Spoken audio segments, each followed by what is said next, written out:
I mean, in journalism in Florida, we all knew who Edna was just from reading her stories. And keep in mind, there was no internet. I think she became a household name in Miami because of her prolific coverage and because the crimes started to become so outlandish.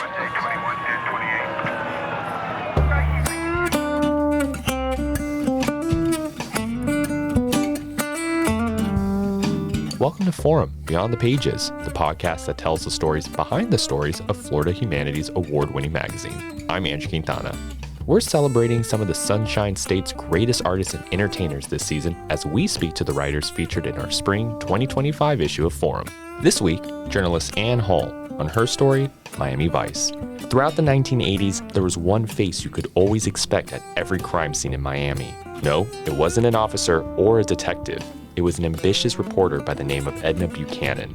The Miami Herald reporter with the colossal blonde blowout was a fixture behind every inch of caution tape that was rolled out over a 15-year period. The result, as Hull writes, is a legendary career that includes a Pulitzer Prize and more than a dozen popular crime novels. Anne Hall is a Pulitzer Prize-winning journalist and a fifth-generation Florida native. She began her career at the Tampa Bay Times before spending nearly 2 decades as a national reporter for the Washington Post. An excerpt from her memoir, Through the Groves, appeared in our spring 2024 issue.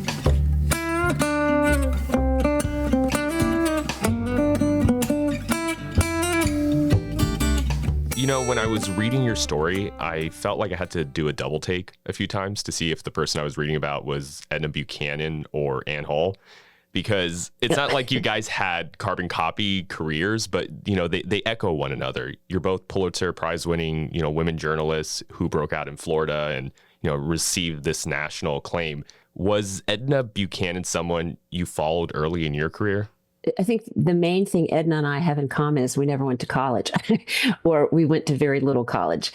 So I was at the St. Petersburg Times in Florida when Edna was covering cops for the Miami Herald. She started at the Herald in 1970 and then started covering cops in 73. So she was actually before my time, but when I was working at the St. Petersburg Times, which is the Tampa Bay Times, she was finishing up her stint on cops like in 1986. So she covered cops for 18 years there. And so during the latter part of her job at the Herald is when I was a journalist at the St. Petersburg Times. And sure, Edna was a legend. Everyone knew who she was. There were so many, kick-ass female journalists at the time. The St. Petersburg Times happened to have another one named Lucy Morgan.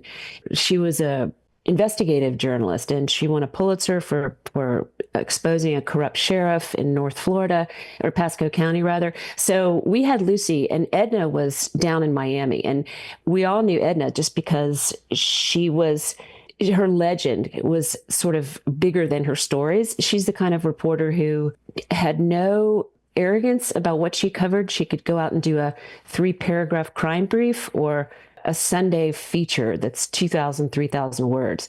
But she was legend, and everyone knew who she was. I think what I found most fascinating about her outside of her actual career in your story was that she didn't start off as this prolific writer who aspired to be a journalist. It seemed like she kind of stumbled into this legendary career, like on a whim, on a vacation, I believe is how it transpired in your story. How did this switchboard operator from New Jersey end up in Miami Beach and eventually writing for the Miami Herald? She grew up in Paterson, New Jersey, and was the daughter of 2 factory workers. And college was not something that was ever discussed in her family. They were fairly poor. She was always curious, and she always loved newspapers. When she was 7 years old, she would go read the newspaper, one of the New York tabloids, to her grandmother, who was Polish, and she would just love the stories. She was obsessed with the Mad Bomber, who was a crazy person in New York in the 1940s and 50s who was setting bombs everywhere. Not your usual little girl obsession, right? So Edna was always interested in crime and always curious about other people, and she loved newspapers. She had no aspirations to be a newspaper journalist. She had mentioned maybe wanting to be a writer, but that wasn't in the cards because she went right into factory work after she graduated from high school. She and her mom worked at the same factory, and they had a vacation, and they took the vacation together when Edna was 20, and it was Edna's first time out of New Jersey, New York area, and they came to Miami Beach. Edna took one look at the place. This would have been in 1960, 61. And she said, I'm never going back to New Jersey. Edna was in a writing class. She took a writing class down in Miami when she first got there. And the writing teacher happened to work at the Herald. And he suggested she think about journalism. She was in no way ready for the Miami Herald, having no experience. So she got a job at the Miami Beach Sun in 1962, 63, answering phones and taking celebrity photographs, and kind of a gopher in the tiny little newsroom. And slowly she worked her way up. I love how you describe the era that Buchanan began her crime reporting in. You say that she became the primary chronicler of Miami's shift from an elderly bocce ball haven to a drug smuggler's paradise. I know it's well known that Miami was a big player in organized crimes in the 70s and 80s, but could you describe just what kind of world she was really entering this early in her career? Right from the moment she worked at the Miami Beach Sun, which is no longer in existence, she very quickly started taking bigger and bigger stories, from doing a church social to go interview so-and-so on the corner. And then there'd be a traffic accident. She went to cover that. There was a fire. Little by little, she learned to cover news that way, which a lot of people did in those days. She had no training. She just had a lot of nerve and a lot of curiosity. And so she was covering crime throughout her time at the Miami Beach Sun. But in 1970, she'd been at the Sun for 8 or 9 years covering that kind of stuff, plane accidents, just everything. And in 1970, she applied to the Herald and kind of badgered them into hiring her, basically. And she was hired at the Herald. And she covered general assignment, I think, for the first 3 years in Miami. So that would have been like 1970 to 1973. And Miami was pretty much unchanged at that point. Miami Beach, particularly. It was a lot of retirees from the north. There was wolfies. It was sun. It was pastel houses, fixed income with older folks. A little bit down around the mouth because its heyday had been in the 40s and 50s with gambling and open flights to Cuba. So when Edna was there, Miami Beach was really, really quiet. She kind of watched this incredible transformation of the city. She was in the thick of it at the Herald when she took over the cops beat in 1973. Think about what happened in those years. It becomes a cosmopolitan city, and then Colombian cocaine started flooding into the market in the late 70s. And it became a different place that way with a lot of violence. I think you do a good job capturing just how much she had to do to cover this shift in Miami's identity. There's this funny moment when you write about how she had to gather her information where she's interviewing a man in an adult movie theater while the movie's playing in the background. How much of a grind was the work she was doing? Reading about the way she used to do reporting is the way I used to do reporting. Everybody my age used to do reporting. I'm 63, and so I was a reporter in the 80s. And you just forget there was no Google Maps, there was no internet, there was no GPS. We rode around town with what was called a city directory on our laps, trying to find addresses and chasing people down. And it was a lot of shoe leather. She was hardly ever in the office. She went to the office to write, but her entire job was out on the streets trying to talk to people, interviewing cops, going to murder scenes, that sort of thing. And so she was super, super industrious. She had an ashtray full of quarters, for the payphone. She had rubber boots in her trunk in case she needed to go to particularly grisly murder scenes or tromping through parts of the Everglades where a body was discovered.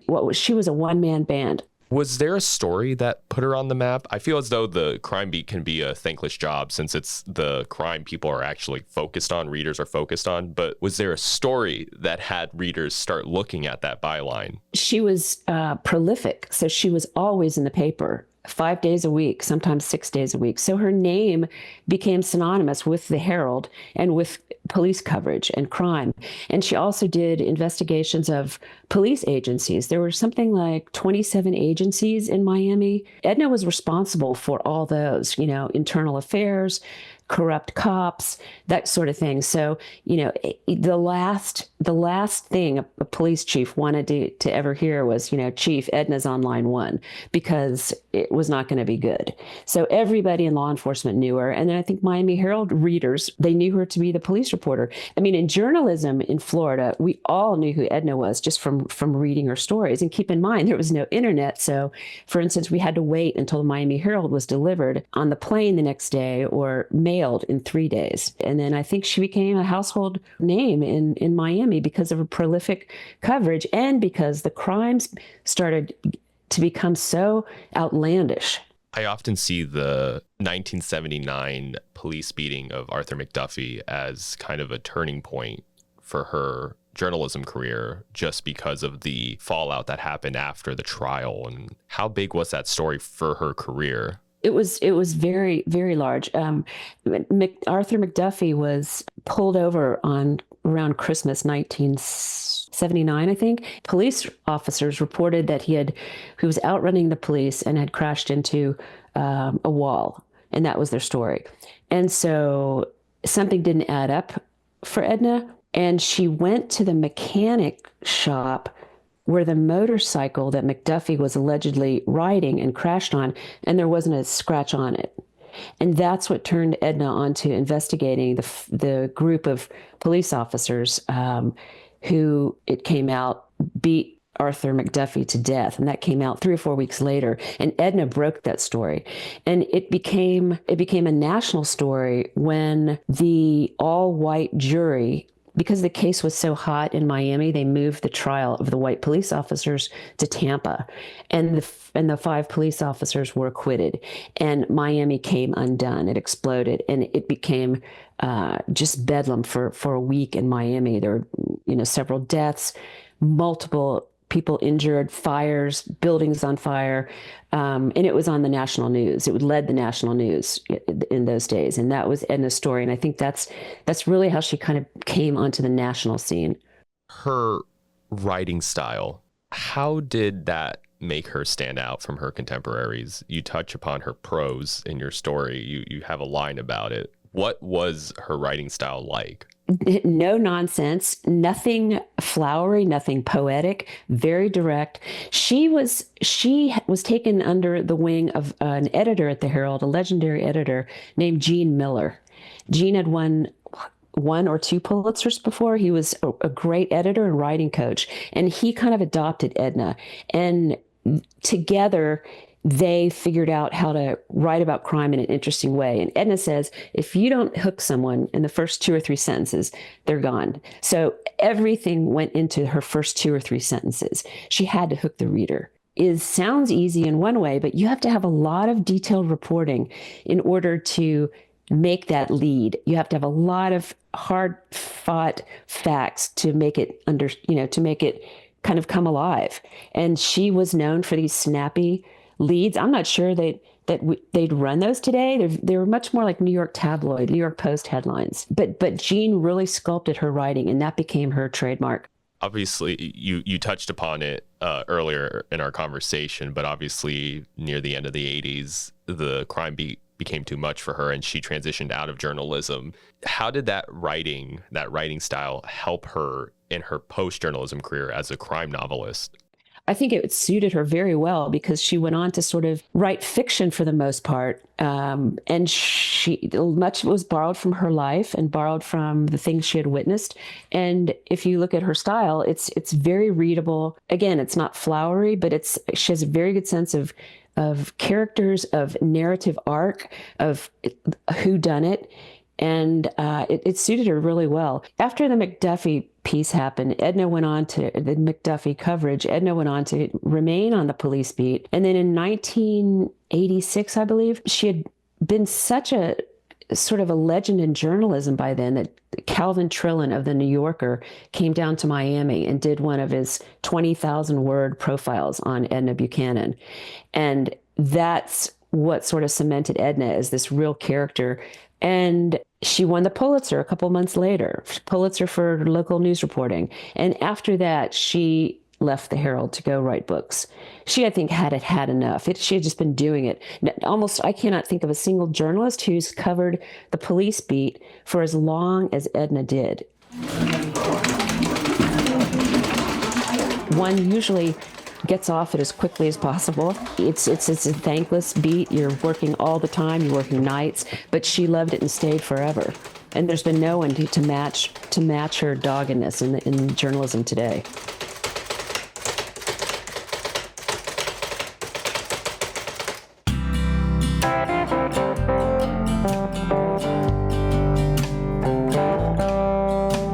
That was journalist Ann Hall on her story, Miami Vice. Forum, Beyond the Pages, is produced by Florida Humanities. Our music was created by Tampa Bay area musician JJ Padishal. You can follow him on Instagram at JJ Padishal Music. Want to get the latest issue of Forum delivered to your door 3 times a year? Become a Florida Humanities member by visiting floridahumanities.org/membership. Until next time.